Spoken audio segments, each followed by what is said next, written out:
Good morning, सुप्रभात। आइए हम लोग सुबह की इस संडे सभा की शुरुआत करते हैं और प्रार्थना में जाएंगे। हमारे जीवित पिता परमेश्वर, धन्यवाद देते हैं, आपकी महिमा करते हैं, आपके नाम को ऊंचा उठाते परमेश्वर। आप हमारे पिता हो, आप हमारे परमेश्वर हो और प्रभु हम आपकी ओर अपने मन को लगाते हैं परमेश्वर, आपकी ओर अपने ध्यान को लगाते हैं परमेश्वर।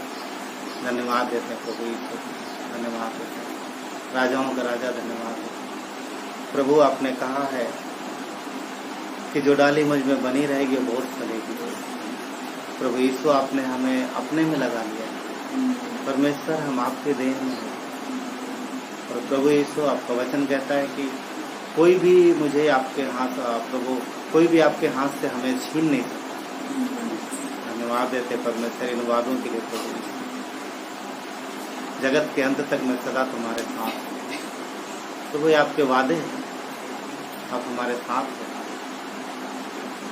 प्रभु यीशु। आज के दिन परमेश्वर की तरह हम आपकी अगुवाई मांगते हैं प्रभु। हमारी आराधना आपको भाए प्रभु और पिता परमेश्वर, जो भी हम वचनों से प्रभु आपकी आराधना करें प्रभु, वो आराधना हम दिल से करें, क्योंकि आपका वचन कहता है प्रभु कि आप आत्मा और सच्चाई के साथ आराधना करने वालों को ढूंढते हो और वही आराधना आपको पसंद आती है। धन्यवाद देते हैं प्रभु यीशु पिता। इस कलीसिया में जितने भी लोग हैं परमेश्वर, उन सबको आप जानते हो प्रभु, सबके जीवन को आप जानते हो प्रभु यीशु परमेश्वर। हर एक की अगुवाई करना प्रभु, आप अपने बच्चों को संभालते हो, उनकी रक्षा करते हो, उनकी देख रेख करते हो, उनकी जरूरतों को पूरा करते हो परमेश्वर। और प्रभु आप उनको अपने वचन से सिखाते हैं। पिता धन्यवाद देते हैं परमेश्वर, आज हम आपसे सीखने पाए, आपकी उपस्थिति को महसूस करें अपने जीवन में, सिर्फ आज नहीं, हमेशा हर समय हम जहाँ पर भी रहें, जिधर भी जो भी काम करें परमेश्वर, हम आपको अपने जीवन में अपने सामने महसूस करते हैं। धन्यवाद देते हैं, हर आदर गौरव में हम आपको धन्यवाद के साथ प्रार्थना उद्धार करता प्रभु यीशु मसीह के नाम से आमीन।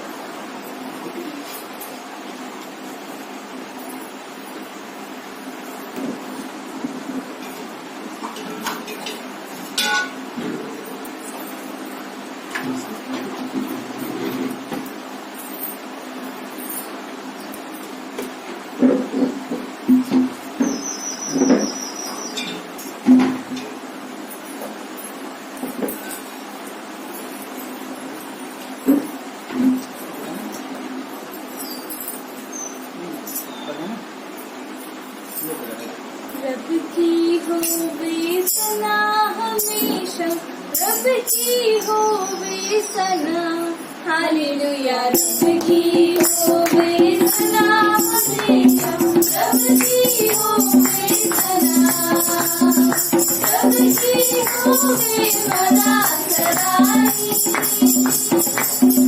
रब की होवे बड़ा सराई, उसके नाम की सना, उसके नाम की सना हमेशा, रब की होवे सना, हालेलुया। रब की होवे सना हमेशा, रब की होवे सना, रब के घर में होवे विकास, रब के घर में होवे विकास, उसकी हम तो सना, उसकी हम तो सना हमेशा, रब की होवे सना, हालेलुया। रब की होवे सना हमेशा, रब की होवे सना,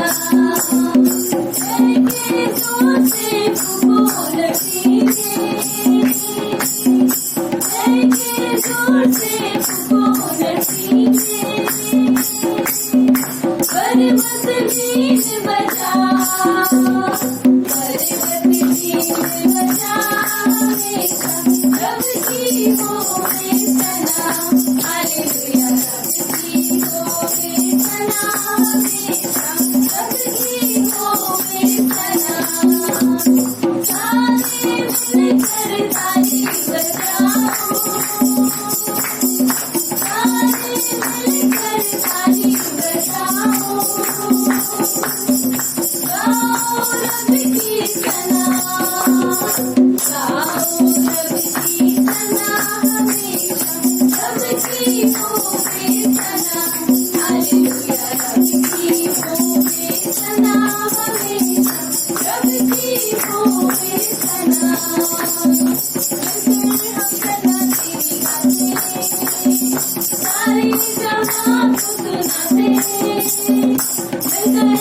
सना तेरी गाते, सारे जहां को सुनाते। जय जय हो तेरी महिमा हो तेरी प्रभु सबको हम यह गीत सुनाते। हालेलुया जय जय हो तेरी महिमा हो तेरी प्रभु सबको हम यह गीत सुनाते। सारे जहां का सहारा तूने हुओं का किनारा, सारे जहां का सहारा तूने हुओं का किनारा। नैया हमारी डोली मौजों में छाएंगे डोली, नैया हमारी डोली मौजों में छाएंगे डोली। नेचर किनारे ले जा बंदर तुम्हारे ले जा हम सबको पार लगाते। हालेलुया नेचर किनारे ले जा बंदर तुम्हारे ले जा हम सबको पार लगाते। हम सदा तेरी गाते, सारे जहां को सुनाते। हम सदा तेरी गाते, सारे जहां को सुनाते। चारों तरफ है घटाएं, रंगोली बादल छाए। चारों तरफ है घटाएं, रंगोली बादल छाए। तुझे नहीं अब किनारा, तू ही हमारा सहारा। तुझे नहीं अब किनारा, तू ही हमारा सहारा। नेचर किनारे ले जा बंदर तुम्हारे ले जा हम सबको पार लगाते। हालेलुया नेचर किनारे ले जा बंदर तुम्हारे ले जा हम सबको पार लगाते। मिलकर हम सना तेरी गाते, सारे जहां को सुनाते। मिलकर हम सना तेरी गाते, सारे जहां को सुनाते। मिलकर हम सना तेरी गाते, सारे जहां को सुनाते। धन्यवाद करते परमेश्वर, धन्यवाद प्रभु यीशु। प्रभु हम आपकी जय जयकार करते परमेश्वर, क्योंकि आप ही हो परमेश्वर, सिर्फ आप हो जिसकी हम जय जयकार करते पिता। आपने हमारे लिए सब कुछ कर दिया परमेश्वर, और पिता आपने हमारे लिए क्रूस पर बलिदान दिया परमेश्वर। प्रभु आप हमारे लिए आपने तकलीफ उठाई पिता। धन्यवाद परमेश्वर पिता, सिर्फ और सिर्फ आप ही योग्य हो हमारी आराधना के, आप ही योग्य हो परमेश्वर हमारी स्तुति के, और पिता आप ही महिमा के योग्य परमेश्वर हो पिता। इसलिए हम आपकी आराधना करते, आपके करीब आते। आप पवित्र परमेश्वर हो, स्वर्ग में विराजमान परमेश्वर। प्रभु हमारा भरोसा सिर्फ और सिर्फ आप पर हो परमेश्वर, आप पर ही है परमेश्वर, क्योंकि आप ही हमारी हर एक जरूरतों को पूरा करते हैं, हमारा ख्याल रखते हैं पिता के जैसा परमेश्वर। पिता हम आपको स्तुति आराधना देते पिता, योग्य से पाप हो परमेश्वर। धन्यवाद परमेश्वर। योग्य केवल तू, योग्य केवल तू, योग्य केवल तू ही प्रभु मेरे प्रभु यीशु। योग्य केवल तू,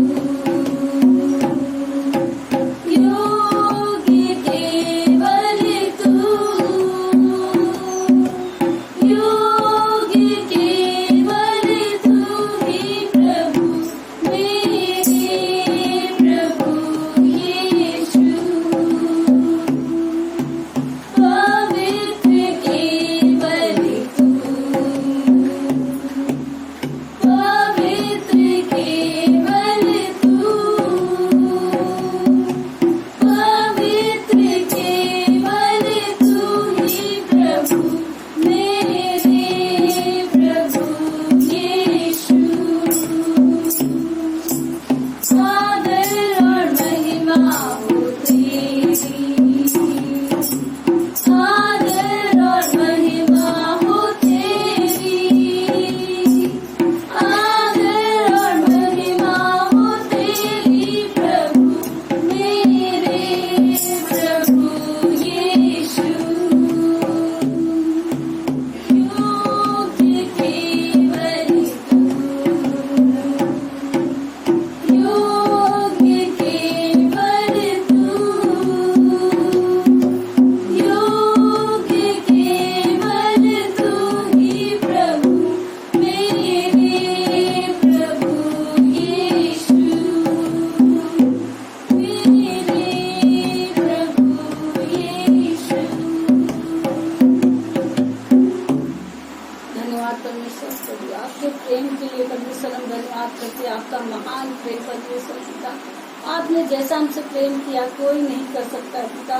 हम धन्यवाद करते हैं परमेश्वर कि आपने हमारे लिए क्रूस पर अपनी जान दी, हमारे लिए अपने कोड़े खाए परमेश्वर, और हमें मुक्ति दी पापों से, हमें छुटकारा दिया परमेश्वर। आपका प्यार सच में अनोखा है परमेश्वर, और प्रभु ऐसा प्यार कोई नहीं कर सकता इस दुनिया में पिता। धन्यवाद करते हैं परमेश्वर, आपने हमें शून्य से परमेश्वर रच किया परमेश्वर, आपने हमें माँ के गर्भ में रचा है परमेश्वर, आपने दृष्टि लगाई परमेश्वर हमारे ऊपर पिता। धन्यवाद पिता कि आपकी नजरें हमें देखती है परमेश्वर। धन्यवाद करते हैं पिता, आदर महिमा आपको देते हैं प्रभु। धन्यवाद करते हैं पिता। शून्य से लेके तूने मुझे रच लिया अपने ही रूप में, प्रेम किया है अनंत प्रेम से, दिया पुत्र मेरी मुक्ति के लिए। शून्य से लेके तूने मुझे रच लिया अपने ही रूप में, प्रेम किया है अनंत प्रेम से, दिया पुत्र मेरी मुक्ति के लिए। अनोखा प्यार है तेरा, करूँगा स्तुति तेरी मैं सर्वदा। अनोखा प्यार है तेरा, करूँगा स्तुति तेरी मैं सर्वदा। जग में आया यीशु स्वर्ग छोड़ के, मेरा सारा दंड सह लिया उसने, तोड़े खा के क्रूस उठाया यीशु ने, मुझे मुक्ति और चंगाई दे दी है। जग में आया यीशु स्वर्ग छोड़ के, मेरा सारा दंड सह लिया उसने, तोड़े खा के क्रूस उठाया यीशु ने, मुझे मुक्ति और चंगाई दे दी है। अनोखा प्यार है तेरा, करूँगा स्तुति तेरी मैं सर्वदा। अनोखा प्यार है तेरा, करूँगा स्तुति तेरी मैं सर्वदा। करूँगा स्तुति तेरी मैं सर्वदा, करूँगा स्तुति तेरी मैं सर्वदा। थैंक यू लॉर्ड परमेश्वर, धन्यवाद परमेश्वर प्रभु, आप खुशियों के योग्य परमेश्वर हो पिता। धन्यवाद परमेश्वर कि आपने हमारे लिए स्वर्ग छोड़ दिया परमेश्वर, आपने हमारे लिए क्रूस पर जान दी परमेश्वर। प्रभु धन्यवाद करते हैं, हम आपके अद्भुत प्रेम के लिए धन्यवाद करते पिता। प्रभु आपका उद्देश्य था परमेश्वर की लोग बचाए जाए नरक की तकलीफों से, शैतान के बंधनों से छुड़ाए जाए परमेश्वर। आपका उद्देश्य, आप प्रेम करते चाहते हो परमेश्वर कि लोग तकलीफों में हैं, शैतान के बंधनों में है परमेश्वर, वो मुक्त हो परमेश्वर। और परमेश्वर आपने उसके लिए उपाय किया, आपने क्रूस पर जान दिया। जो आप पर विश्वास करता है वो बच जाता है परमेश्वर। और प्रभु हम सब आप पर विश्वास करते हैं पिता, प्रभु धन्यवाद करते परमेश्वर कि आपने हमें कलीसिया दिया। धन्यवाद परमेश्वर कि आपने हमें अपने वचन दिए हैं जो हमारा मार्गदर्शन है परमेश्वर। धन्यवाद कि आपने पास्टर दिए परमेश्वर। प्रभु आप पास्टर के मुख से बोलते हो परमेश्वर, मुंह उनका होता है लेकिन संदेश आपका होता है परमेश्वर। प्रभु हम प्रार्थना करते हैं कि आज के दिन में प्रभु आप जो हमसे बात करना चाहते हो, हम प्रार्थना करते हैं कि पास्टर की अगुवाई करना प्रभु, उनके मुंह के द्वारा परमेश्वर हमसे आप बातें करना पिता। हम सबके हृदय को खोल देना परमेश्वर, हम आपकी अद्भुत बातों को परमेश्वर सुन सके, हृदय में ग्रहण कर सके और परिणत हो सके। हम सबका जीवन बच गया है परमेश्वर। प्रभु हम धन्यवाद करते हैं पिता। हम प्रार्थना करते हैं कि हम आगे भी बचाने वाले बन सके परमेश्वर, हम लोगों के पास आपके संदेश को लेकर जाने वाले बन सके पिता। धन्यवाद करते पिता। प्रभु आगे का समय हम आपके चरणों में रखते हैं। प्रार्थना विनती हमारे उद्धार करता प्रभु यीशु मसीह के नाम से मांगते हैं।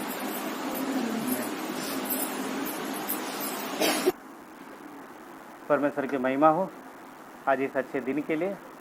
चलिए हम लोग संदेश में चलेंगे और आज 2 पोर्शन पढ़ेंगे हम लोग।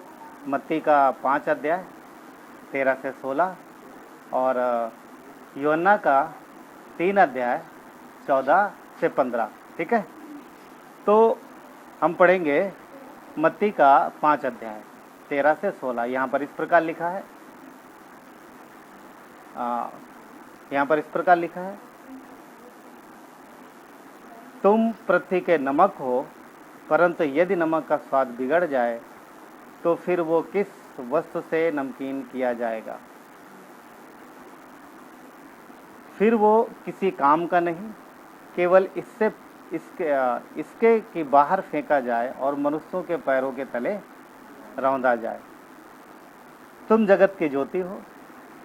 जो नगर पहाड़ पर बसा हुआ है वो छिप नहीं सकता, और लोग दिया जलाकर पैमाने के नीचे नहीं परंतु दीवट पर रखते हैं, तब उससे घर के सब लोगों को प्रकाश पहुंचता है। उसी प्रकार तुम्हारा उजियाला मनुष्यों के सामने चमके कि वे तुम्हारे भले कामों को देखकर तुम्हारे पिता की जो स्वर्ग में है बड़ाई करें। यूहन्ना का 3 अध्याय और 14 से 15 हम लोग देखेंगे। यहाँ पर इस प्रकार लिखा है, यूहन्ना का 3 अध्याय 14 में कहता है, जिस रीत से मूसा ने जंगल में सांप को ऊंचे पर चढ़ाया, उसी रीत से अवश्य है कि मनुष्य का पुत्र भी ऊंचे पर चढ़ाया जाए, ताकि जो कोई उस पर विश्वास करे वो अनंत जीवन पाए। ठीक है, आइए प्रार्थना करते हैं। परमेश्वर धन्यवाद देते पिता, आज के समय को आपके हाथों में सौंपते हैं और प्रभु इस संदेश को आपके हाथों में सौंपते हैं। परमेश्वर यह संदेश जो है वो आपका है पिता, और हम सिर्फ इस संदेश को प्रभु आपकी इच्छानुसार परमेश्वर बताने वाले हैं। परमेश्वर प्रभु जिस तरीके से पोस्टमैन जब कभी गांव में किसी की चिट्ठी लेके आता था और वो अनपढ़ बुजुर्ग लोग या फिर अनपढ़ लोग प्रभु उससे बोलते थे कि भाई इसे पढ़ के सुना दो, तो आवाज़ उसकी होती थी परंतु उसमें जो लिखे शब्द होते थे वो उनके अपनों के होते थे। प्रभु यीशु ये संदेश परमेश्वर इसी प्रकार से है पिता, आवाज़ हमारी है परंतु इसमें जो वचन है, इसमें जो इच्छा है प्रभु, इसमें जो शब्द है पिता वो आपके हैं। प्रभु यीशु पिता हम प्रार्थना करते हैं कि आज हम हमारे हृदय से बातें करो परमेश्वर। प्रभु हम अपने आप को नम्र करते हैं, अपने आप को दीन करते हैं, अपने कानों को आपकी ओर लगाते हैं प्रभु। सारी चिंताओं को हम छोड़ते हैं परमेश्वर, सारी चिंताओं से प्रभु दूर हो करके प्रभु यीशु इस समय हम आप पर अपना ध्यान केंद्रित करते हैं। प्रभु यीशु पिता प्रार्थना करते हैं कि हमें सुनने की प्रभु शक्ति दो और समझने के लिए प्रभु बुद्धि दो पिता। धन्यवाद देते हैं, आपकी महिमा करते हैं, प्रभु यीशु के नाम से मांगते हैं, आमीन आमीन। हम लोगों ने देखा, वचन पढ़ा मत्ती के 3 अध्याय में यहाँ पर कुछ बातें हैं जो यीशु ने हमारे और आपके विषय में कही हैं। ठीक है, उसने कहा है, क्या कहा कि तुम नमक हो। पहला उसने नमक बोला है, फिर उसने मत्ती 5 अध्याय में 13 से मत्ती 5 अध्याय में पहले उसने नमक बोला है कि तुम नमक हो, क्योंकि नमक का स्वाद कभी बिगड़ता नहीं, उल्टा वो जहाँ जाता है वो सबको अपने जैसा बना लेता है। और दूसरा उदाहरण उन्होंने दिया कि ज्योति कि तुम ज्योति हो, हमारी ज्योति नहीं, हाँ जो यहाँ पर है ज्योति, राइट, ज्योति जो लाइट की बात कर रहा, हाँ लाइट ना, रोशनी की जो रोशनी जिधर जाती है उधर में सब उजाला हो जाता है। तीसरा जो उसने पहाड़ का उदाहरण लिया है, ठीक है, पहाड़ का उदाहरण लिया, और उसने ये बोला है कि जो प्रकाश होता है ना, जो रोशनी होती है वो चमकती है, राइट। तो यहाँ पर हम देखते हैं तो पुराने समय में, पहले के समय में जब इलेक्ट्रिसिटी नहीं थी और भी रोशनी का कई साधन नहीं था, तो लोग इस्तेमाल करते थे दिए, दिए इस्तेमाल करते थे, मसाले इस्तेमाल करते थे, राइट। और इसी तरीके से एक चीज़ और इस्तेमाल होती थी, और वो सार्वजनिक होती थी, सबके लिए होती थी, और उसको बोलते थे लाइट हाउस। किसी ने लाइट हाउस के बारे में सुना? लाइट हाउस, लाइट हाउस जो है कि एक बड़ी ऊंची बिल्डिंग के जैसा होता था, ऊंची बिल्डिंग के जैसा होता था, कई मंजिल का होता था। और अगर आप नेट पे सर्च करोगे तो लाइट हाउस का दिखा देता, अभी मत करना पता चले पास बोला अभी भी सर्च कर रहे हैं, इससे ना अभी नहीं, बाद में कर लेना, ठीक। तो काफ़ी बड़ी बिल्डिंग होती थी और कई फ्लोर के, 5 मंजिल, 6 मंजिल, 7 मंजिल तक ऊंचा होता था, और कई बार किसी इससे भी ज़्यादा होता। और उसके टॉप फ्लोर पर ऊपर ना, कुतुब मीनार देखा सबने? कुतुब मीनार ऐसा वैसे मीनार टाइप का होता था। ऊपर फ्लोर पर उसमें लाइट लगाते थे, बड़ा सा आग जलाते थे या कुछ तो करते थे वो लोग, और जिससे उससे रोशनी निकलती थी और दूर तक जाती थी। उसका इस्तेमाल बंदरगाह होता, जो समुद्री जहाज बंदरगाह के किनारे होता, तो जहाँ दूर से देख जाते वहाँ लाइट जल रही, उधर बंदरगाह, उनको पता लग जाता था। या फिर कभी कभी जैसे बीच में कोई पहाड़ी है, मीन्स पानी में ना कोई पहाड़ है या नुकीली चट्टान है, तो बोलते कई बार वहाँ पर भी वो चीज़ें लगाई जाती थी ताकि जहाज़ों को पता लगे और थोड़ा सा वो मतलब अपनी स्पीड और उनसे बच सके उन चीज़ों के लिए। पर एक चीज़ था कि उसका रोशनी दूर तक फैलता था। अब वो जो लाइट हाउस की जो मीनार है वो बहुत ऊंची होती थी और ऊपर जलती थी लाइट, और इसीलिए रोशनी कहाँ होती थी? दूर तक जाती थी। आज भी हम लोग रोड पे देखते हैं जो स्ट्रीट लाइट लगाते हैं, सड़क पे खंभे के ऊपर लगाते हैं। सोचो उसको नीचे लगाया तो सड़क पर, रोड पर ना नीचे लगाया तो कितना दिखेगा? तो वो ऊपर लगाते थे। तो यहाँ मत्ती 13 में यीशु ने यही बोला है कि जो दिया है, दिया का उदाहरण दिया कि लोग दिए को जलाकर कभी नीचे नहीं रखते, ऊपर रखते। तो जो लाइट है उसे ऊपर रखना है। तो आज जिस विषय में बात कर रहे हैं कि यीशु को ऊंचा उठाना, उस विषय पे हम लोग बात कर रहे हैं। तो यहाँ पर जो है कि लाइट ना, वो जो लाइट हाउस की जो लाइट है बहुत दूर तक रोशनी देती थी, सिर्फ इसीलिए क्योंकि वो बहुत ऊंचाई पर होती थी। समझ पा रहे ना? बहुत ऊंचाई पर होती थी, ठीक है। इसके अलावा आज के अगर आप बात देखोगे, शायद आज लाइट हाउस उतना नहीं है क्योंकि उनका रख रखाव, मेंटेनेंस और बहुत महंगा पड़ता है। आजकल टेक्नोलॉजी अलग आ गई है, तो आज उसका काम थोड़ा कम हो गया। परंतु फिर भी आपको मिलेगा ऊंची बिल्डिंग। आज बिल्डिंग को टावर बोलते हैं। अगर आप मुंबई जाएंगे, दिल्ली जाएंगे या फिर अन्य बड़े शहरों में जाएंगे तो बहुत ऊंचा बिल्डिंग होता है। दुबई में एक बिल्डिंग जो आजकल बहुत फेमस है ना और सबसे ऊंची है, वहाँ पर भी देखोगे हर जगह ऊंची बिल्डिंग में एक लाइट लगी होती, ऊपर हमेशा लगी रहती है। और लाइट इसलिए लगी होती है कि अगर कोई प्लेन वगैरह वहाँ से गुजर रहा है तो उसको पता लग जाए कि यहाँ पर कुछ है और वो उससे टकराए नहीं। तो लाइट क्या बताती है? लाइट हमेशा सिग्नल देती है। लाइट हमेशा मीन्स दूसरों को क्या करती है? उजाला देती है। बेशक टावर, बिल्डिंग, लाइट उजाला नहीं दे रही है, परंतु उससे निकली हुई रोशनी क्या कर रहा कि उनको ना एरोप्लेन जो पायलट है उसको बता रहा है कि नहीं यहाँ से नहीं जाना, इधर कुछ है, ठीक है।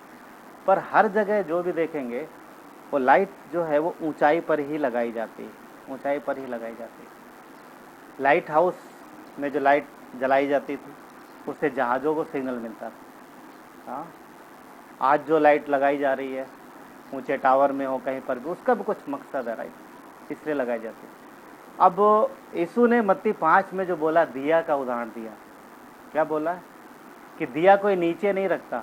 खैर मैं समझता हूँ कि दिए से तो सब परिचित होंगे, क्योंकि कभी कभी लाइट चली जाती है तो आज भी लोग इस्तेमाल करते हैं जहाँ पर इन्वर्टर वगैरह की व्यवस्था नहीं है, लैंप जला लेते। खैर आज तो चाइना ने बहुत अच्छी टेक्नोलॉजी दे दी है, तो किसी को कैरोसिन वगैरह की ज़रूरत नहीं है, बस बटन दबाओ, छोटा सा लाइट आता, 50-60 रुपये वो भी मिलता है, बढ़िया बढ़िया लाइटें आ गई, राइट। तो टेक्नोलॉजी है, पर दिए का काम ख़त्म हो रहा ऑलमोस्ट, पर कभी था। चलो फिर भी लाइट भी है तो उसको भी ऊपर रखते हैं ना, ऊपर रखते हैं ताकि पूरे घर में रोशनी हो। और अगर उसको ऊंचाई पे नहीं रखा गया तो फिर उजाला नहीं होगा। कभी कभी मोबाइल का भी इस्तेमाल करते हैं हम लोग, मोबाइल का, तो फिर मोबाइल को भी कोई ऐसे दिखाएगा, ऐसा दिखाएगा ताकि रोशनी नीचे आए। तो मेन जो बात है कहने का कि जो रोशनी है, जो रोशनी का साधन है, जो दिया है या लैंप है, जो भी, उसे ऊंचाई पर रखा जाता है। अगर ऊंचाई पे नहीं रहेगा तो वो प्रकाश नहीं देगा। यीशु ने यूहन्ना 8:12 में कहा, मैं जगत की ज्योति हूँ। ठीक है, मैं जगत की ज्योति हूँ। और यीशु ने क्या बोला, मैं जगत की ज्योति हूँ। हाँ, अब देखोगे परमेश्वर ने संसार में लाइट के 2 साधन रखे हैं पूरी दुनिया को रोशनी देने के लिए। दिन में सूरज है और रात को चांद है, ठीक है, और वो पूरे संसार को रोशनी देते हैं। यीशु ने बोला, मैं जगत की ज्योति हूँ। ये तीसरी ज्योति है, एक्चुअली तीसरी ज्योति नहीं है, पहले वाली है। पहले वाली है, क्योंकि जिसने सूरज और चांद को बनाया ये वही है। क्योंकि आप देखोगे उत्पत्ति किताब में तो सूरज और चांद बनने के पहले क्या है, वहाँ पर दिन और रात उजियाला है। चौथे दिन में सूरज और चांद बनाया। तो यीशु यहाँ बोला कि मैं जगत की ज्योति हूँ। मैं जगत की ज्योति हूँ। यहाँ पर यीशु मसीह ने अपनी तुलना जो है सूरज और चांद से भी बढ़ के किया, क्योंकि सूरज के विषय हम लोग सब लोग जानते हैं, राइट, कि सूरज कैसा होता है। सूरज का कारण यह है कि अगर धरती इस तरफ है तो इस तरफ दिन और दूसरी तरफ रात में भी। अगर हिंदुस्तान में दिन है तो पश्चिमी देशों में क्या होगा, रात, सबको पता है, कोई नई बात नहीं है। परंतु पॉइंट यह है कि सूरज एक साथ पूरी धरती पर रोशनी देने के लिए सक्षम नहीं है। पर क्या यीशु है? यीशु है, वो सूरज से भी बड़ी रोशनी। वो दिन में भी प्रकाश देता है और रात में भी प्रकाश देता है, समझ रहे? तो वो सूरज से भी बड़ी रोशनी है जो पूरे संसार को प्रकाशित कर रही है। और यीशु ने क्या बोला कि जो मेरे पास आएगा वो कभी भी अंधकार में नहीं चलेगा। सूरज की रोशनी में रहने वाला कई बार अंधेरा देखता है ना, हर रात को हम लोग अंधेरा देखते हैं, परंतु मसीह की रोशनी में चलने वाला कभी भी अंधकार में नहीं जाएगा, अगर वो उसके साथ साथ चल रहा है तो। यीशु का उजाला पृथ्वी पर सदा के लिए है, सदा के लिए, और सदा रहेगा, और वो कभी खत्म नहीं होगा, प्रकाशित हुआ। क्योंकि एक समय आएगा कि शायद सूरज नष्ट हो जाए, धरती नष्ट हो जाए, बहुत सारी चीज़ें, तो परमेश्वर था और रहेगा, हमेशा हमेशा रहेगा, ठीक है। तो प्रकाशित वाक्य 1:8 में यीशु ने कहा कि मैं अल्फा और ओमेगा हूँ, मैं आदि और अंत हूँ, मैं था, हूँ, और वो बोलता है कि मैं रहूँगा। वो सर्वशक्तिमान ईश्वर है ना। प्रकाशित वाक्य 8:1 में प्रभु परमेश्वर जो है, जो था, जो आने वाला है, सर्वशक्तिमान है, वो ये कहता है कि मैं अल्फा और ओमेगा हूँ। सूरज पृथ्वी के अंधियारे को दूर करके उजाला लाता है। यीशु मसीह मनुष्य के अंदर के अंधकार को दूर करके उजाला लेके आता है। सूरज के मई जून के महीने में चलने वाला व्यक्ति, दिन में चलने वाला व्यक्ति घोर अंधकार में हो सकता है, उसका जीवन, समझ पा रहे हैं।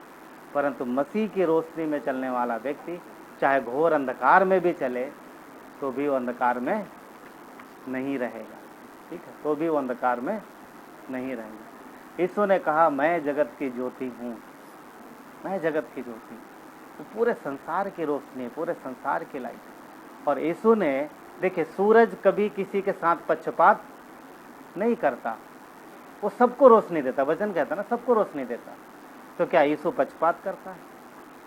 वो सबके लिए, उसकी भी रोशनी सबके लिए है, परंतु उसकी रोशनी में चलता वही है जिसने उस रोशनी को ग्रहण किया। ठीक है। अब यीशु लाइट है, रोशनी है, तो क्या उसको नीचे रखना है? उसने बोला मैं जगत की ज्योति हूँ। सूरज को उसने कहाँ लगा दिया? बढ़िया ना, लाइट फिक्स कर दी, एक अच्छा सा लैंप लगा दिया, ऐसा लग रहा धरती के लिए, और कितना पूरी धरती में रोशनी देता है। यीशु उससे बड़ी लाइट, हाँ उससे बड़ी लाइट। ठीक है। यूहन्ना के 3:14 में हमने पढ़ा, वहाँ पे लिखा है यीशु ने ये घटना, यूहन्ना के 3 अध्याय, निकोदेमुस से बातचीत करते समय यीशु ने बात कही थी। निकोदेमुस एक फरीसी है, गुरुओं और उनके गुरुओं में से है। वो रात को यीशु के पास आता है और वो बोलता है प्रभु मुझे बता। वो फरीसी है जो लोग दूसरों को सिखाते, वो रात को यीशु के पास आता है और यीशु से सीखने के लिए। तो यीशु ने ये बात वहाँ पर उसको बोली है, निकोदेमुस को, कि जिस रीत से मूसा ने सांप को जंगल में ऊंचे पर चढ़ाया, उसी रीत से अवश्य है कि मनुष्य का पुत्र भी ऊंचे पर चढ़ाया जाए। कहने का मतलब ये है कि जरूरी है कि जो रोशनी है उसको ऊंचाई पर रखा जाए, जो लाइट है वो ऊंचाई पर रहे, ये जरूरी है। समझ रहे? तो उसने बोला अवश्य है कि मनुष्य का पुत्र ऊंचे पर चढ़ाया जाएगा। दिए को नीचे नहीं रख सकते, उसको ऊंचे पर चढ़ाना आवश्यक है, जरूरी है। अब ये पैसेज मैं बता देता हूँ कि मूसा ने जंगल में सांप को किस तरीके से चढ़ाया था। एक्चुअली जिसने पढ़ा है परमेश्वर का वचन वो जानता है, अच्छे से पता है उनको। इजरायली जब मिस्र से निकले थे और जंगल में थे, तो जंगल में वो बहुत कुछ कर रहे थे, तो जंगल में वहाँ पर सांप आए। मैं उस डिटेल में नहीं जाऊँगा सांप क्यों आए, पर एक लाइन है इसमें कि उन्होंने आज्ञा उल्लंघन किया, उन्होंने कुछ पाप किया जिसकी वजह से सांप वहाँ पर आए और उनको डसने लगे।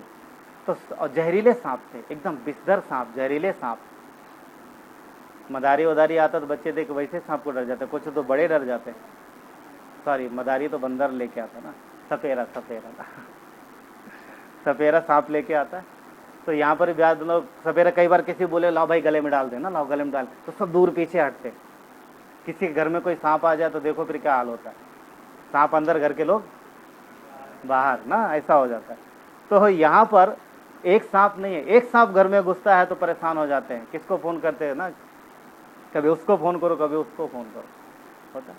अच्छी बात है, शहरों में सांप नहीं आते इतना ज़्यादा, गांव में तो आते हैं। अभी मैं किसी गांव में गया था तो किसी के घर में था, उन्होंने बोला भैया एक सांप घुस गया इसमें, मतलब उनके छप्पर में।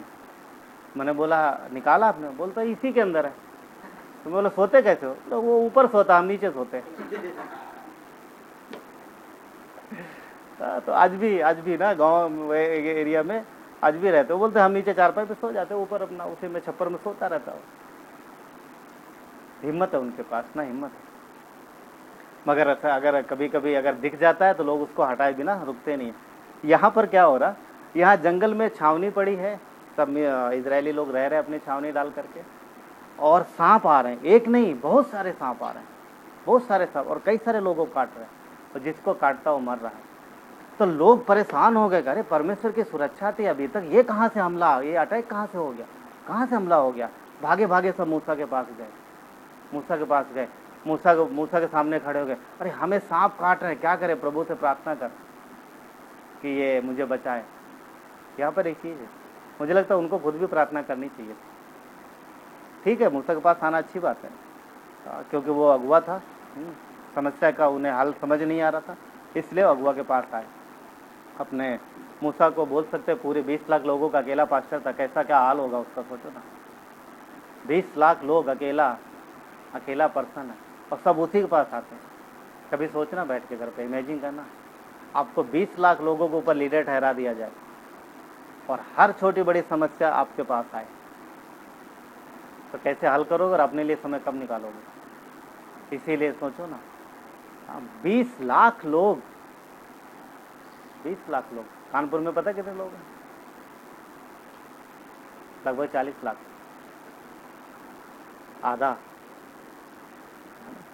आधे लोग थे ऑलमोस्ट, समझो। अकेला अगुआ उनका, छोटी बड़ी समस्या, किसी से परिवार में झगड़ा हुआ पति पत्नी तो भी उसी के पास, किसी का बच्चा नहीं संभाल रहा, रो रहा ज्यादा, कुछ गलत करो तो भी उसी के पास, किसी घर में किसी के बैल ने किसी के बैल को मारा तो भी उसी के पास, सोचते छोटी छोटी तो भी उसी के पास आ रहा है। इसीलिए परमेश्वर पता उसको क्या बोलता है, दुनिया का सबसे नम्र अगुआ था, सबसे नम्र लीडर था, सबसे नम्र व्यक्ति। परमेश्वर ने बोला ये दुनिया का सबसे नम्र व्यक्ति, और परमेश्वर जानता था, इसीलिए उसको इतनी बड़ी पोस्ट मिली, इतना बड़ा काम मिला उसको। अब सांप आ रहे हैं, ये सब भाग भाग के उसके पास आए, सब उसके पास भाग के आए और बोले हमें सांप, तो और सांप जब आए उनके पास, जब काट रहे तो ये लोग मूसा को बोल रहे कि मूसा कुछ कर, प्रार्थना कर, परमेश्वर से प्रार्थना कर ताकि हम बच सकें। और कितने सारे लोग मरे होंगे, कितने सारे लोगों के जीवन में तकलीफ हुई होगी ना। और यहाँ पर आप देखोगे, आप पढ़ोगे गिनती के 21 अध्याय 1 से 9 में मिल जाएगा, ठीक है। गिनती का 21 अध्याय 1 से 9 में हम लोग थोड़ी देर के लिए चलेंगे, उसके बाद हम लोग, ज़्यादा लंबा संदेश नहीं है बट फिर भी ना, गिनती का 21 अध्याय, ठीक है। और परमेश्वर ने मूसा को हल बताया, लिखा है गिनती का 21 अध्याय, है ना। और ये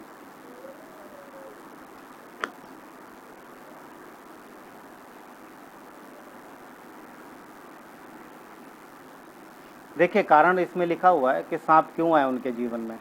4 से पढ़ते हैं हम, वचन 4 कहता है, फिर उन्होंने होर पर्वत से कूच करके लाल समंदर का मार्ग लिया कि एदोम देश से बाहर घूम कर जाएं, और लोगों का मन मार्ग के कारण बहुत व्याकुल हो गया। किसकी वजह से व्याकुल हो रहा लोगों का मन? शायद मार्ग जो रास्ता था वो कठिन था, शायद रास्ता सकरा था, सकरा रास्ता था जिससे वो जा रहे थे। सकरा मतलब 20 लाख लोग, रास्ता चौड़ा होगा पर कठिन रास्ता होगा। मार्ग की वजह से उनका मन व्याकुल हो गया, इसलिए वो परमेश्वर के विरुद्ध बातें करने लगे। कौन? इजरायली जो वहां से निकले मिस्र देश से, 20 लाख लोगों की मंडली क्या हो रही? परमेश्वर के विरुद्ध बातें कर रहे। क्यों? क्योंकि रास्ता उनके लिए कठिन हो गया। और क्या कहते हैं आगे? मूसा से कहा, विरुद्ध बातें करने लगे, और मूसा से कहा तुम लोग हमको मिस्र से जंगल में मारने के लिए ले आए हो, यहाँ ना तो रोटी है ना पानी है, हमारे प्राण इस निकम्मी रोटी से दुखी हैं। परमेश्वर उन्हें मन्ना खिला रहा था, उसको वो निकम्मा बोल रहे हैं। हाँ, निकम्मा बोल रहे हैं। परमेश्वर वो रोज उनको खाना दे रहा था। देखिए सीन समझ पा रहे, सीन कैसी है? वो रोज सुबह उठते हैं, अनाज बटोर लाते, पकाते, खाते, सो जाते, फिर सवेरे ले आते, और उसको बोल रहे हैं निकम्मी रोटी, और परमेश्वर के विरुद्ध बातें कर रहे हैं। आगे लिखा वचन 6, अतः यहोवा ने लोगों में तेज विष वाले सांप भेजे। वचन कहता परमेश्वर ने सांप भेज दिए। एक्चुअली परमेश्वर ने अलाउ कर दिया, सांप भेजने, सांप वहाँ पर होंगे जंगल में, अलाउ कर दिया, और सांप भेजे जो उनको डसने लगे, और बहुत से इजरायली मर गए। ये क्यों हुआ? क्योंकि वो परमेश्वर के विरुद्ध गए, अगेंस्ट में गए। तब लोग मूसा के पास आकर कहने लगे, हमने पाप किया है, क्योंकि हमने यहोवा के और तेरे विरुद्ध बातें की है। यहोवा से प्रार्थना कर कि वो सांपों को हमसे दूर करे। तब मूसा ने उनके लिए प्रार्थना की, और यहोवा ने कहा, एक तेज विष वाले सांप की प्रतिमा बनाकर खंबे पर लटका, तब जो सांप से डसा हुआ उसे देख ले वो जीवित बचेगा। वचन 9, अतः मूसा ने पीतल का एक सांप बनवाकर खंबे पर लटकाया, तब सांप के डसे हुओं में से जिसने उस पीतल के सांप की ओर देखा वो जीवित बच गया। समझ पा रहे हैं? यहाँ पर लिखा है कि जब सांप काट रहे थे तो परमेश्वर ने उनको एक उपाय बताया मूसा को, कि एक पीतल का सांप बनवाकर ऊंचे खंबे पे ऐसा लगा दे, और जो उस सांप को देखेगा वो बच जाएगा। ठीक है, तो मुझे ऐसा लगता, मैं सोचता हूँ कि मूसा ने ये बात मानी, और वचन मैं सोचता नहीं, मतलब यहाँ तो लिखा है कि मूसा ने बात मानी, पर सोचो, यीशु ने बात कोड की है। यीशु ने किसको, निकोदेमुस को बोला कि जैसे सांप को जंगल में ऊंचा लटकाया गया था, ऊंचा टांगा गया था, ऊंचे पर लटकाया था, उसी तरीके से मनुष्य के पुत्र को भी ऊंचे पर लटकाया जाएगा। पीतल का सांप बनाया, सोचो पीतल का सांप बनाया पतला पतला, अगर उसको ऐसे हवा में लटकाएं तो दूर से दिखाई देगा क्या? नहीं दिखेगा ना। ऐसे दिखेगा? नहीं दिख, ऐसे दिखेगा तो खंबे जैसा होगा। खंबे पर उसको लटकाना था। तो मुझे ऐसा लगता है कि शायद से मूसा ने उसको इस तरीके से बांधा होगा। समझ पा रहे? और ऐसे ही है। हाँ, कुछ फोटोज अगर हम नेट पे देखते हैं तो इस तरीके से दिखाते हैं, परंतु सांप को एक खंबा लिया और खंबे में सांप को ऐसे बांधा। समझ पा रहे? और जो उसकी ओर देखता था, किसकी ओर? उस सांप की ओर, वो बच जाता था, वो मरता नहीं था। तो यहाँ पर यीशु ने क्या बोला कि जिस रीति से जंगल में सांप को लटकाया गया था और जो लोग सांप को देखते थे वो बच जाते थे, उसी तरीके से मनुष्य के पुत्र को भी ऊंचे पे लटकाया जाएगा। और हम देखते हैं कि मत्ती 27:35 में यीशु को क्रूस पे चढ़ाया गया। इजरायली जब उसको सांप को देख रहे थे, वो क्रूस की तरह दिखता था, उनको पता भी नहीं था कि ये है क्या चीज़। मगर अद्भुत बात यह है कि उस समय भी वो क्रूस को देख करके बच रहे थे। किससे? सांप के काटने से।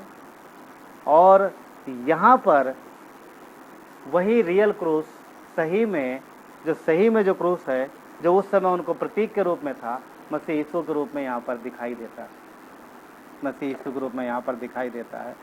अब सुनो, होता कैसे है? मूसा के समय में जो लोग सांप काट रहा था उनको, और काटते, सोचो सीन, सोचो कैसे होगा। कहीं पर काम कर रहा खेत में और सांप काट लिया है और उसको जहर चढ़ने लगा और ऐसा घिसट रहा, वहाँ से दिखाई नहीं दे रहा, और थोड़ा इधर उधर खींचते दौड़ते उड़ते कैसे भी करके जाके ऐसा देख लेता होगा। उसी समय ठीक, जैसे नज़र पड़ी उसी समय ठीक। एक बात है यहाँ पर, कौन व्यक्ति सांप काटने के बाद उस सांप की ओर देख रहा होगा? मतलब वो जो मूसा ने बनाया था, पता कौन देख रहा है? जिसने मूसा की बात पर विश्वास किया होगा कि मूसा ने क्या बोला? परमेश्वर ने मुझे ऐसा करने के लिए कहा है कि अगर तुम्हें सांप काटे, इसको देखोगे तो तुम बच जाओगे। जो विश्वास करेगा वही उसकी ओर देख रहा होगा। जिसे यकीन नहीं होगा तो नहीं देखेगा, क्योंकि वहाँ वचन कहता है जिसने देखा वो बचा। इसका मतलब ये था कि कईयों ने मूसा के काम के ऊपर विश्वास नहीं किया। अरे इससे कैसे बचेंगे? जाओ भाई उसको बुलाओ, झाड़ने वाले को, दवाई वाले को बुलाओ। क्या वहाँ पर ऐसे लोगों को विश्वास नहीं होगा? देखने से कैसे बचेंगे? और जिन्होंने नहीं उस पर भरोसा किया वो मर गए, पर जिन्होंने देखा वो बच गए। सुनो, यीशु को ऊंचा उठाया गया, यीशु को क्रूस पर चढ़ाया गया। उसी तरीके से बोला जैसे वहाँ लोग बच रहे थे सांप के काटने से, तो जब मुझे ऊंचा उठाया जाएगा, मैं जब क्रूस पे चढ़ूंगा, तो याद है अदन के बगीचे में एक सांप ने काटा था मनुष्य को। अदन का बगीचा याद है? हाँ, अदन का बगीचा, अदन गार्डन में एक सांप ने मनुष्य को काटा था, और जिसकी वजह से सब मरने लगे। तो यीशु ने बोला जो वहाँ देख के लोग बच रहे थे, अब जो मेरी ओर देखेगा वो बचेगा, वो बच जाएगा हमेशा के लिए। समझ रहा? वो बचेगा। तो इसलिए जरूरी है कि मनुष्य के पुत्र को ऊंचे पर चढ़ाया जाए। और दूसरी बात, अब वो ऊंचे पर है। आज यीशु का क्रूस आप देखोगे कि उसको ऊंचे क्रूस पे चढ़ाया गया, और आज उस क्रूस की रोशनी इतनी है कि पूरी दुनिया में दिखाई देती है, पूरी दुनिया में। और जिसने उस पर विश्वास किया उसका जीवन बच गया। दो सांप हैं, एक सांप है जो गिनती की किताब में लोगों को काट रहे हैं और वो मर रहे हैं। इसके पहले एक सांप और है जो काट चुका है। समझ रहे हैं? यीशु ने बोला जैसे मूसा ने बोला, लोगों ने भरोसा किया, वहाँ देखा और बचे, ऐसे अब जब मनुष्य के पुत्र को ऊपर चढ़ाया जाएगा और मुझे देखेंगे तो वो सांप के काटने से बच जाएंगे जिसने आदन में लोगों को काटा था। तो याद है, उसी सांप के काटने की वजह से, पता है आदन के बगीचे में वो सांप बन के आया था, याद है? हवा को बहकाने, उसका डस नहीं है वो, उसकी बात मानना ना। उसने डसा और सारे लोगों में मौत आ गई। जब यीशु पे भरोसा करते हैं तो वो फिर क्या होता है, वो मौत निकल जाती है और हमें जीवन मिलता है। समझ रहे हैं, जीवन मिलता है। तो जो यीशु ने कहा, अब देखिए एक बात और यहाँ पर, मूसा के समय में भी जो विश्वास करता था वही उसकी ओर देखता था, और आज भी जो विश्वास करता है वही क्रूस की ओर देखता है। नहीं है तो बहुत, कितने लोग क्रूस की ओर देख रहे हैं? थोड़े लोग हैं, पर जिन्होंने देखा उन्होंने रोशनी पाई, वो बच गए उस मौत से, राइट, उस चीज़ से बच गए। आज यीशु कहते हैं, पता, संसार में सबसे ऊंचा जो स्थान है वो किसका है? परमेश्वर का। वो दिखता छोटा है, यीशु मसीह का जीवन देखोगे साधारण जीवन है, और संसार में बहुत तो हाई फाई ना, बहुत अजीब, बहुत तरह तरह के लोग दिखते हैं, परंतु उसका जीवन साधारण है, परंतु वो सबसे ऊंचा उठाया गया, सबसे ऊंचा उठाया गया। आज संसार में यीशु का स्थान सबसे ऊपर है, और उन लोगों के जीवन में भी जो उस पर विश्वास करते हैं उसका स्थान सबसे ऊंचा होना चाहिए, सबसे ऊंचा होना चाहिए। मत्ती 5:16 में यीशु ने क्या कहा? तुम्हारा उजियाला मनुष्यों में चमके। मत्ती 5:16 अगर हम देखेंगे तो उसने क्या कहा है? 14 में उसने कहा तुम जगत की ज्योति हो, और 16 में उसने कहा उसी प्रकार तुम्हारा उजियाला मनुष्यों में चमके कि तुम्हारे भले कामों को देखकर तुम्हारे पिता की जो स्वर्ग में है बड़ाई। हम वो लोग हैं जो उस क्रूस की ओर देख रहे हैं, हम वो लोग हैं जो उस रोशनी की ओर देख रहे हैं, हाँ, उस ज्योति की ओर देख रहे हैं, उस रोशनी की ओर देख रहे हैं। तो यीशु ने बोला कि मैं रोज जगत की ज्योति हूँ और तुम भी ज्योति, तुम भी रोशनी। तो अभी क्या करना है? मसीह की रोशनी हमारे अंदर, मसीह के लाइट हमारे अंदर। तो जिन लोगों ने मसीह को ऊंचा उठाया है, परमेश्वर ने उन्हें ऊंचा उठाया है। अगर हम और आप अपने जीवन में मसीह को ऊंचा उठाएंगे तो अवश्य परमेश्वर हमें और आपको भी जीवन में ऊंचा उठाएंगे। समझ रहे हैं? अगर आप हम पवित्र शास्त्र से देखें तो मूसा के विषय में बात कर रहे थे। मूसा, अब देखोगे निर्गमन की किताब में, मूसा जब परमेश्वर के साथ संगति करके आता था ना, याद है, पहाड़ पे जाता संगति करने, हाँ, मूसा जब संगति करके आता था तो उसके चेहरे से लाइट निकलती थी, किरणें निकलती थी, और लोग देख के डर जाते थे। अरे गया था तो एकदम साधारण था, वापस आया तो कैसा चमक रहा, उसका चेहरा चमकता था। हम लोग टेलीविजन में देखते ऐसी कुछ सीन है, ये रियल में होता था। जब भी वो संगति करके आता तो उसके चेहरे से रोशनी निकलती थी, और उसको ढकना पड़ता था अपना चेहरा, क्योंकि लोग डर के मारे ना, डरते थे उससे। तो ये क्या था? ये संगति का असर था, परमेश्वर की रोशनी उसके चेहरे से निकल रही। ठीक, उसके बाद ऐसा व्यक्तित्व नहीं हुआ, परंतु जीवन से रोशनी, जीवन से लाइट नहीं, जीवन से लाइट, बहुत सारे उदाहरण हैं जो यीशु ने बोला तुम्हारा उजियाला चमके। दाऊद के जीवन में अगर हम देखें ना, दाऊद के जीवन में, तो दाऊद के जीवन में आप देखोगे तो उसके जीवन से मसीह की रोशनी निकलती। बहुत सारी चीज़ें हैं, बहुत सारी जगह है, मगर कुछ बातों पर हम बात कर सकते हैं। पास्टर सिवेली लास्ट टाइम उसमें शुक्रवार को वेब सेशन में थोड़ा सा बात किया इन्होंने दाऊद के जीवन में। उन्होंने बोला कि दाऊद के जीवन में वो घटना देखो गुलैत के समय जब आता है, पहला शमूएल 17 अध्याय में ना, सबने पढ़ा होगा। बोलता उसकी बातचीत देखो, जब वो सैनिकों से मिलता है तब वो क्या कहता है? सैनिक लोग बोलते हैं ना, अरे उससे कोई लड़ नहीं पाएगा। वो क्या बोलता है? वो कौन है जो परमेश्वर की सेना को ललकारे? उसके जीवन में उसकी बातें देखो, सारी फौज डरी हुई है, बच्चा है 17-18, ज़्यादा बच्चा नहीं है, मतलब 18-19 साल 20 साल का होगा। वो बोलता है कि ये कौन है जो परमेश्वर की, जीवित परमेश्वर की सेना को ललकारे। 17 अध्याय पढ़ना वहाँ पर इस तरीके से। फिर वो जाता है साउल के सामने जाता है तो भी वहाँ पर वही बोलता है। थोड़ा सा देख लेते, नहीं तो हाँ थोड़ा सा देख लेते पहला शमूएल में। देखो उसके जीवन से, उसकी बातचीत देखो, कैसे वो परमेश्वर को ऊंचा उठा रहा, जहाँ पर सब लोग डरे हुए हैं, कैसे वो परमेश्वर को अपने जीवन में ऊंचा उठा रहा। साउल के सामने कहाँ जाता है? 17 अध्याय 31 से 37 देखते। जब वो साउल के सामने है, वचन 33, नहीं 32 में देखते हैं। तब दाऊद ने साउल से कहा, किसी मनुष्य का मन कच्चा ना हो। किसको बोला? देखो, ये काम राजा का है, क्योंकि साउल कौन था? राजा था। राजा को बोलना चाहिए डरो मत उससे, मैं लड़ूंगा।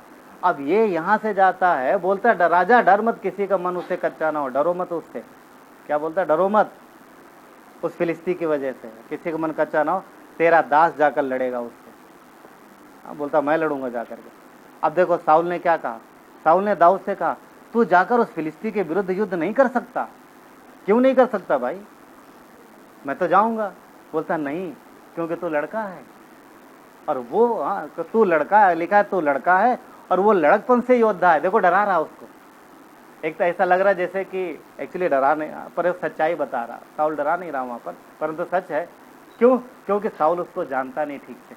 वो बोलता तू तो अभी बच्चा है, वो बचपन से योद्धा है, तू कैसे लड़ेगा? तेरा उसका कोई मुकाबला ही नहीं है। आगे दाऊद की बात सुनो, देखो क्या कहता है। ये है परमेश्वर को ऊंचा उठाना। दाऊद कैसे उदाहरण देता है, देखो आगे देखना उसमें क्या लिखा है।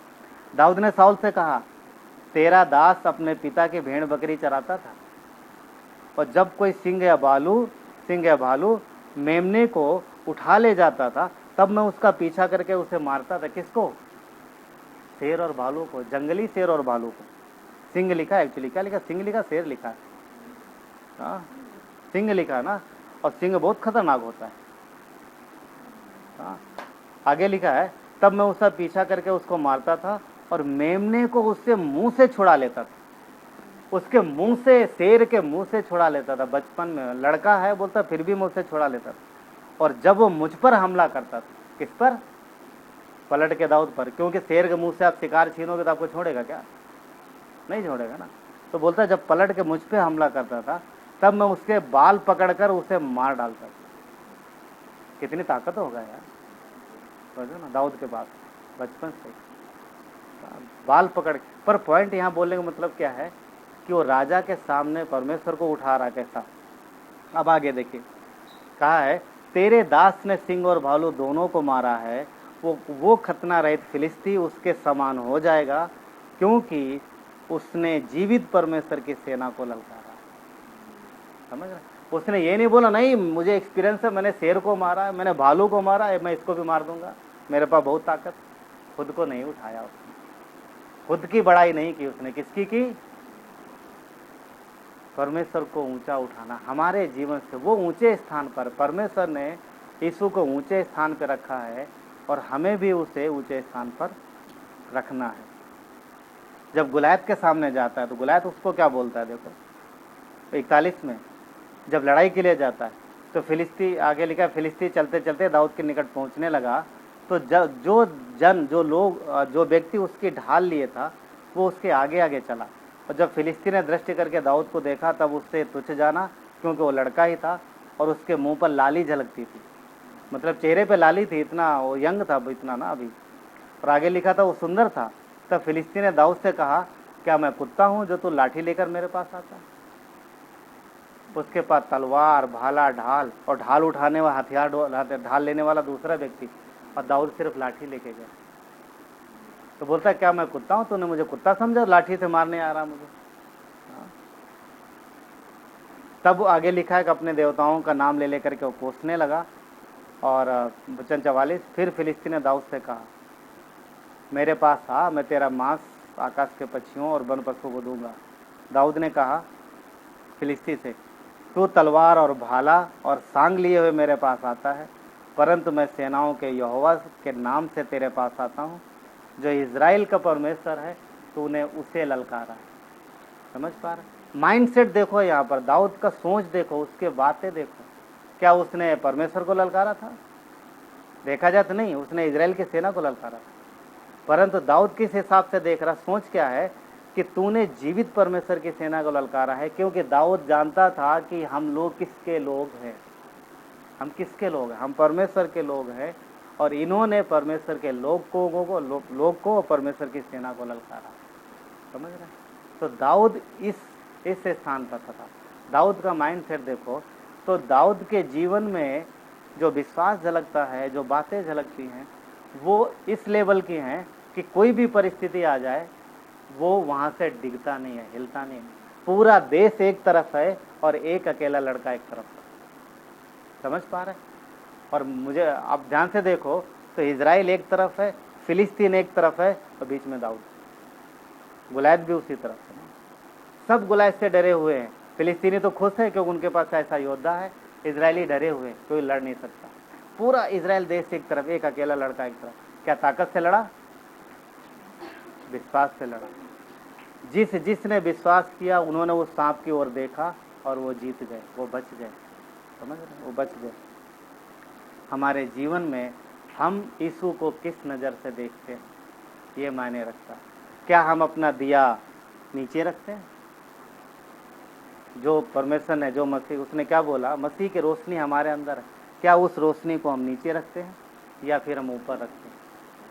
अगर हम मसीह को अपने जीवन में ऊंचा स्थान देंगे और हमेशा उसकी महिमा देंगे और विश्वास से चलेंगे तो हमें और आपको ऊंचा उठाएगा। इस घटना के बाद, इसके पहले दाऊद को कोई नहीं जानता था। इस घटना के पहले दाऊद को कोई नहीं जानता था। सब समझते थे ये उसका बेटा है, भेड़ बकरी चराता है और दाऊद का सेवक है, उसका साउल का सेवक है। इस घटना के बाद आप देखोगे पूरा इजराइल की औरतें गा रही हैं, नाच रही हैं, गा रही हैं। पता क्या बोल रहा है?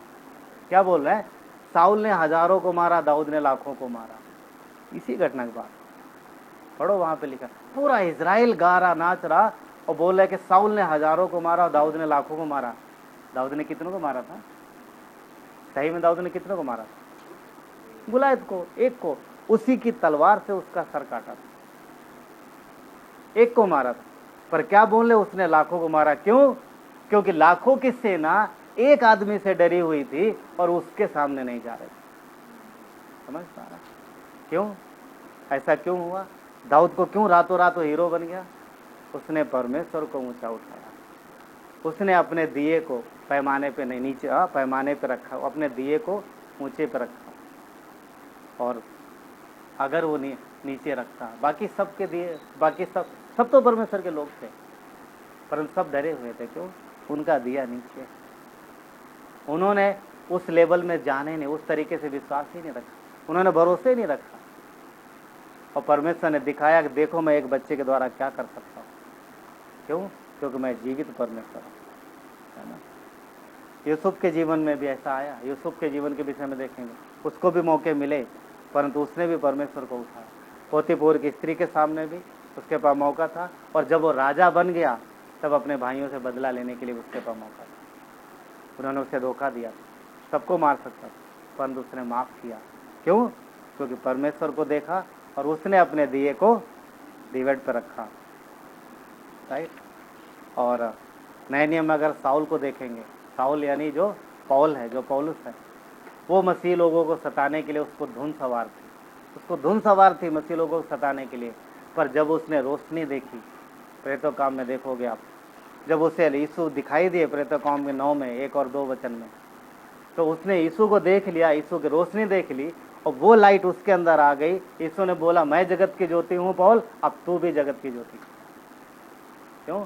क्योंकि तूने मुझे देख लिया। उसने विश्वास किया और उसके बाद आप देखोगे यीशु की रोशनी उस व्यक्ति के द्वारा एशिया, यूरोप और दुनिया के कहाँ कहाँ जगहों पर पहुँच गई। समझ रहे हैं? तो परमेश्वर हमारे और आपके जीवन से बहुत कुछ करना चाहता है। अगर हम अपना दिया ऊंचाई पर रखेंगे तो उसकी रोशनी सब जगह फैलेगी। अगर हम परमेश्वर को ऊंचे पर रखेंगे तो वो हमारे जीवन को भी ऊंचा उठाएगा। यदि हम उसको नीचे रखेंगे, हम उसको महत्व नहीं देंगे, तो हमारा जीवन फिर कैसे ऊंचाई पे जाएगा। मैं देखता हूँ हमारे ना एक व्यक्ति, कितने सारे लोगों गवाहियाँ, मगर ना किस किस को हम लोग बहुत सारे लोगों नाम नहीं ले सकते, परंतु हम फिर से बोलेंगे ना कि जिनको हम लोग देख रहे हैं, पाश्चात्य काल अब दुनिया में नहीं है, उन्होंने यीशु की रोशनी को देखा और ग्रहण किया और आज हिंदुस्तान में उनके द्वारा कितना सारा काम है। थोड़ी देर पहले हम जो प्रार्थना कर रहे थे हम लोग कि परमेश्वर ने अपने लोगों, जिन्होंने परमेश्वर पर भरोसा ले रखा, परमेश्वर ने उनको ऊंचा उठाया। क्यों? क्योंकि उन्होंने परमेश्वर को ऊंचा उठाया। यदि हम और आप अपने जीवन में यीशु को ऊंचा स्थान देंगे, क्योंकि उसका स्थान ऊंचा है और हम लोग कई बार उसको नीचे कर देते हैं। क्यों? क्योंकि जब हम भरोसा नहीं रखते तकलीफ और परेशानियों में या हर किसी भी अभिलाषाओं में, हमारी खुद की अभिलाषाएं कई बार अपनी अभिलाषाएं पूरी करते हैं और उसको अरे प्रभु आज छुट्टी ना, आज मैं मेरी मन मर्जी करूंगा, आज जो मेरा मन होगा मैं करूंगा। करो, कौन मना करता? प्रभु भी नहीं मना करता, मगर है ना, मगर करो। इसका मतलब ही नहीं, परमेश्वर ही नहीं चाहता कि हम मनमानी नहीं कर सकते। डांस करो ना, नाचना जितना नाचो मंडली के अंदर, नहीं मुझे जाकर के उधर डीजे पार्टी में नाचना, वहां थोड़ा सा प्रॉब्लम हो सकता है। नहीं प्रभु मुझे इधर जुआ खेलना है, नहीं खेलना, मुझे पीना है, कुछ चीजें नहीं करना, राइट, कुछ चीजें नहीं करना। क्योंकि अगर हम परमेश्वर को ऊंचा उठा रहे हैं अपने जीवन में, तो हमें कुछ चीजों से दूर रहना है। फिर उसकी रोशनी फिर संसार में फैलेगी। और क्योंकि परमेश्वर ने क्या, यीशु ने क्या बोला, हम लाइट है, राइट, उसने हमें और आपको रोशनी बना दिया, हमें और आपको ज्योति बनाया, तो हमारे द्वारा उसका प्रकाश पहुंचना चाहिए। जब हम दिए को नीचे रखेंगे तो कैसे जलेगा भैया? ऊंचा उठाना ना, मसीह को ऊंचा उठाना। चलिए प्रार्थना करते हैं। प्यारे परमेश्वर, धन्यवाद देते हैं पिता, आपकी महिमा करते हैं।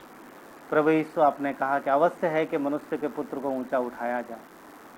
प्रभु आज भी ये बात लागू है, अवश्य है प्रभु कि हम आपको ऊंचा उठाएं, और आपकी इच्छा है कि हम भी आपको ऊंचा उठाएं। प्रभु आपका वचन पूरा हुआ और आपको ऊंचा उठाया गया पिता, उसी रीत से जिस रीत से मूसा ने सांप को जंगल में ऊंचा उठाया।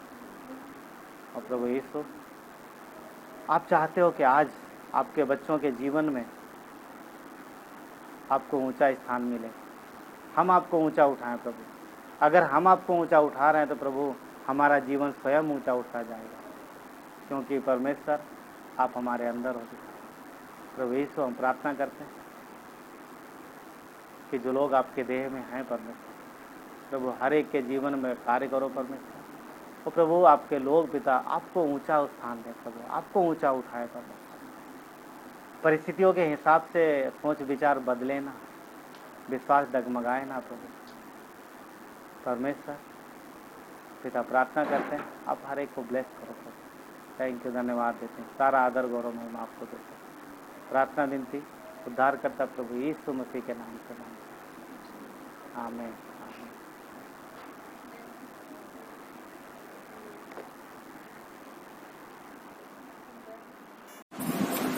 यीशु तेरा नाम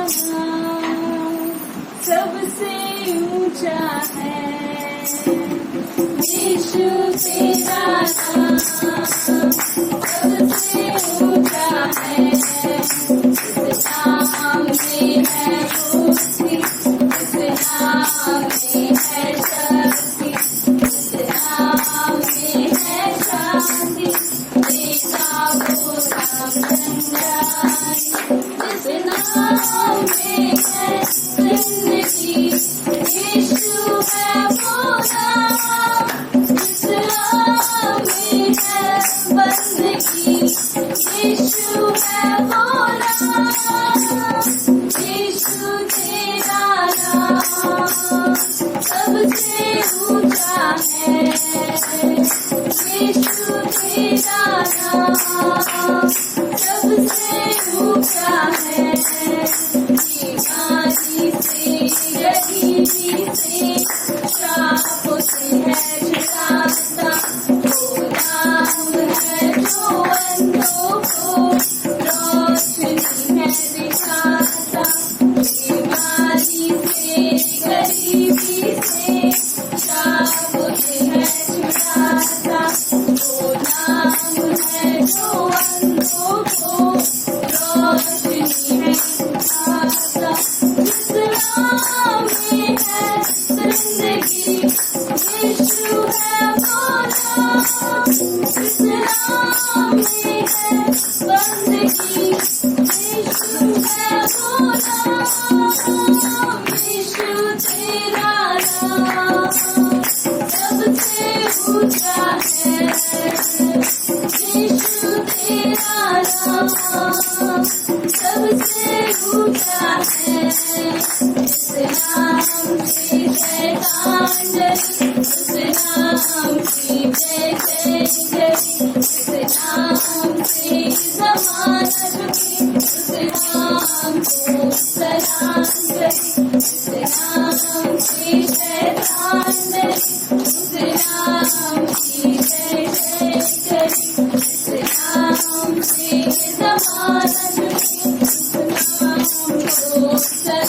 गए। जिस नाम में है जिंदगी, यीशु है वो नाम। जिस नाम में है बंदगी, यीशु है वो नाम। यीशु तेरा नाम सबसे ऊंचा है। यीशु तेरा नाम सबसे ऊंचा है। यीशु तेरा नाम सबसे ऊंचा है।